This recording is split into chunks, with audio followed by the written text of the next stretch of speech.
काही सासूबाई असतात ना, त्यांनी ह्या गोष्टी लक्षात ठेवाव्या की आपल्या लेकाचं लग्न झालं तर लेकाला सुनचं गारानं सांगण्यापेक्षा जर लेकाला कळत नसलं की आपल्या बायकोला कसं वागवायचं तर त्याला समजून सांगून नवरा बायकोत प्रेम वाढवायचे प्रयत्न करा.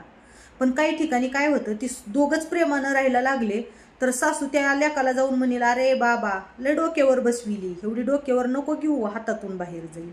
आता हातातून बाहेर जाईल म्हणजे नेमकं काय होईल? म्हणजे तिनं तुमच्या मुठीतच राहण्यासाठी आलेली आहे का? तिला स्वप्न नाहीत का काय?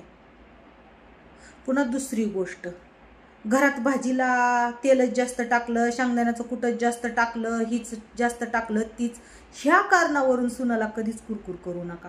कारण अवपर पंचायतीच आहे की तुम्ही किती दिवस वज घेऊन फिरणार आहेत. आणि चुकून वाकून जर उद्या समजा तुम्ही टपकले तर या मला म्हणणार आहेत का की बाबा मला आताच नेऊ नको, माझ्या सुनाला